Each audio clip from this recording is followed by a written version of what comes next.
2008 চনত সেই সময়ত আমাৰ এজন প্ৰফেচাৰ খুব ইণ্টেলেকচুৱেল আছিলে বসন্ত কুমাৰ বসুমতাৰী তেখেতক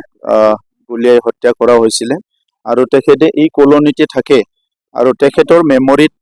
ইয়াত এটা ৰাস্তা নিৰ্মাণ কৰা হৈছে আৰু সেই ৰাস্তাটো আজি আমি আমাৰ কোকৰাঝাৰৰ স্থানীয় বিধায়ক লৰেন্স ইছলাৰী ডাঙৰীয়া আমাৰ স্পিকাৰ ডাঙৰীয়া MCLA ডাঙৰীয়া সকলো লগ লাগি আজি মুকলি কৰিছো সুন্দৰ এটা পকী ৰাস্তা ইয়াত বনোৱা হৈছে আৰু এই ৰাস্তাটোৱে ইয়াত যিখিনি আমাৰ প্ৰিন্সিপাল সকল প্ৰফেসৰ সকল থাকে তেখেতৰ যাতায়াতটো খুব ভাল হৈ যাব পাৰ্মানেন্টলি এটা ভাল ৰাস্তা তেখেতসকলে পালে কিন্তু কথা হৈছে যে 2008 চনত বসন্ত বসুমতাৰী ডাঙৰীয়া যিটো পৰিৱেশত হত্যা কৰা হ'ল এই পৰিৱেশটো আজি পৰিৱৰ্তন হৈ গ'ল সেইকাৰণে এনেকা পৰিৱেশ যাতে পুনৰ নহয়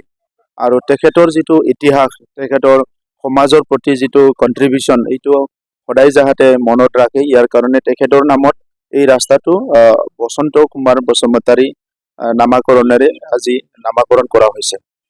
অকল কংগ্ৰেছ নহয় সৰু সুৰা দল যিবিলাক দল নাছিলো ইহঁতে দল হিচাপে ওলাই পেলাই কাম কৰিব ইয়াত একো চিন্তা কৰিব লগা নাই আৰু কংগ্ৰেছ দলে সাপৰৰ পৰা যিটো প্ৰগ্ৰাম আৰম্ভ কৰিছে তেখেতসকলে ভাবি লয় যে সাপৰটোৱে তেখেতসকলৰ ভেটি এই কাৰণে তেখেতসকলে সাপৰটোৱে সিলেক্ট কৰি লৈছে মোৰ শুভেচ্ছা থাকিব তেখেতসকলৰ কামটো তেখেতসকলে কৰক কিন্তু অসমত আজি যিটো ৰাজনৈতিক পৰিৱেশ আছে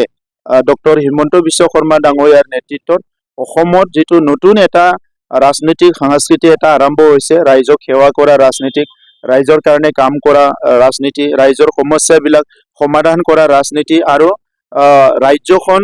ভাৰতৰ উন্নত ৰাজ্যৰ হিচাপত ভিতৰৰ এখন ৰাজ্য হিচাপে গঢ় দিয়াৰ যিটো ৰাজনীতিক চিন্তাধাৰা আৰম্ভ কৰিছে ইয়াত কোনো কম্পিট কৰিব নোৱাৰিব ইয়াত কোনো টিকিব নোৱাৰিব আৰু সেই কাৰণে আহি থকা নিৰ্বাচনত ইয়াত অসমত যিখিনি লোকসভা সিট আছে ইয়াত কোনো চিন্তা কৰিব লগা নাই আমাৰ যিটো মিত্ৰজোঁট আছে NDA যিটো এলায়েন্স আছে ইটোৱে মানে ইয়াত ম্যাক্সিমাম সিট পাব আৰু অকল অসম নহয় প্ৰধানমন্ত্ৰী নৰেন্দ্ৰ মোদী ডাঙৰীয়া তৃতীয়বাৰৰ কাৰণে প্ৰধানমন্ত্ৰী হৈছে এটো নিশ্চিত হৈ গৈছে প্ৰথমতে মই শুভেচ্ছা জনাইছো যে এটা শান্তি প্ৰক্ৰিয়াত আলফা আগবাঢ়ি আহি আছে এটো এটা ভাল কথা আৰু অসমৰ কাৰণে এটা ভাল খবৰ এনেকুৱা সময়ত যিবিলাক সৰু সুৰা ঘটনাবিলাক হৈ আছে এটো দুৰ্ভাগ্যজনক আৰু আজিৰ সময়ত কোনোবা যদি ভাবে যে মই পুনৰ অস্ত্ৰ লৈ হিংসা কৰি সমাজ গঢ়িম মই হিংসাৰ এটা আশ্ৰয় লৈ পেলাই সমাজখন আগুৱাই লৈ যাম তেনেকা পৰিৱেশ মই কেতিয়াও দেখা নাই তো সেই কাৰণে আলফাৰ সমস্যাখিনি আলোচনাৰ মেজত আহি সমাধান কৰাৰ কাৰণে অৰবিন্দ ৰাজখোৱা ডাঙৰীয়াৰ নেতৃত্বত যিটো আলোচনা চলি আছিলে এই আলোচনাটো এতিয়া এটা ফিনিশিঙত আহিব লাগে এটো আমি সবে বিচাৰো আৰু চুক্তিটো হৈ তেখেতসকলৰ মূল খুঁটিত আহি সমাজৰ লগত থাকি অসমৰ সমাজখনক আগুৱাই লৈ যোৱাত তেখেতসকলৰ যিটো দায়িত্ব বা তেখেতসকলৰ যিটো আগৰ সপোন আছিল সেইটো বাস্তৱত ৰূপায়ণ কৰিবলৈ গৈ আছে এটো এটা ভাল কথা আমি হেতু সমৰ্থন কৰো খালি যিয়ে চুক্তি হোক তাত চাব লাগে যে সকলো জাতি জনগোষ্ঠীয়ে ইয়াত যাতে ইনক্লুড হয় কোনো জনগোষ্ঠীৰ কাৰণে কোনো এটা নেগেটিভ এটা পইণ্ট যাতে তাত নাথাকে এই চুক্তিত এটোকে আমি বিচাৰো আৰু শান্তিৰ স্বাৰ্থত যি সকলে আগবাঢ়ি আহে আমি সকলোকে আদৰণি জনাও কিবা কন্ডিশন থাকিব পাৰে তেখেতৰ নিজৰ কিবা কথা থাকিব পাৰে কিন্তু অসমৰ মানুহ হিচাপে আমি সকলো অনুৰোধ কৰো প্ৰগ্ৰেছ বৰুৱা ডাঙৰীয়াও আলোচনাত আহিব লাগে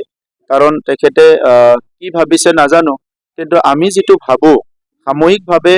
তেখেতে বাহিৰত থাকি পেলাই বা ক'বাত থাকি পেলাই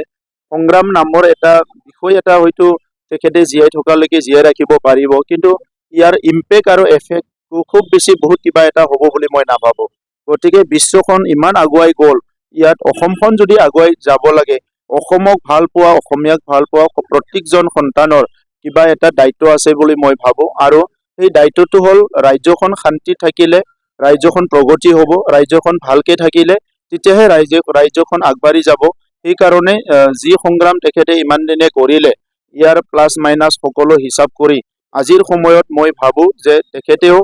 মূল খুঁটিত আহাটো দৰকাৰ আৰু সকলো মিলি পেলাই অসমখন অসমীয়া ভাষা সংস্কৃতি ইয়াত থলুৱা বিভিন্ন জাতি জনগোষ্ঠী ভাষা সংস্কৃতি আগুৱাই নিয়াৰ কাৰণে সকলোকে আগুৱাই নিয়াৰ কাৰণে তেখেতেও মানে যিটো প্ৰক্ৰিয়া আৰম্ভ হৈছে ডক্টৰ হিমন্ত বিশ্ব শৰ্মা ডাঙৰীয়াৰ নেতৃত্বত তেখেতেও আহিব লাগে মই এইটো অনুৰোধ কৰোঁ।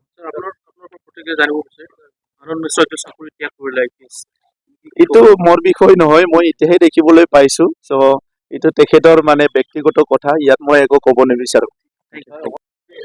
আমাৰ মূলত আমি দুটা প্ৰপ'জেল আমি আনিম। সেই প্ৰপ'জেলটো হৈছে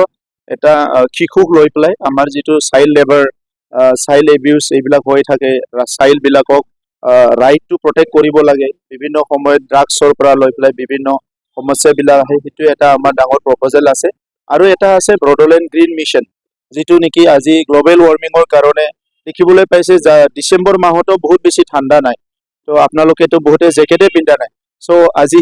এই গ্ল'বেল ৱাৰ্মিঙৰ যিটো ইম্পেক্ট বিলাক লাহে লাহে আহিছে, ইয়াৰ ওপৰত এটা প্ৰপ'জেল আমি আনিছো। তেনেকুৱা কিছুমান প্ৰপ'জেল লৈ পেলাই আমি আলোচনা কৰিম। नोंथांनि गथ'नि इयुना नोंथांनि आखायाव। गथ'खौ गुनगोनां मोजां सोलोंथाइ होनाया नोंथांनि बिबान। आथिखालनि मुगाया बेसेन होयो गोग्गो सोलोंथाइखौ। उदालगुरि जिल्लानि गाजियामाटी ओनसोलाव थानाय गुरुदेव कालीचरण ब्रह्म नेशनेल एकाडेमी बर' बिजोंनि फरायसालिया ओनसोलनि बयजोंबो गनायजानाय मोनसे मोजां फरायसालि। गोदान सोलोंथाइ बोसोर 2024 मायथाइनि थाखाय बिथराइ थाखोनि फर्म होनाय आरो मुं थिसननाया सोलिगासिनो दं। लोगोसे 1 थाखोनिफ्राय 9 थाखोनि मुं थिसननाया फैगौ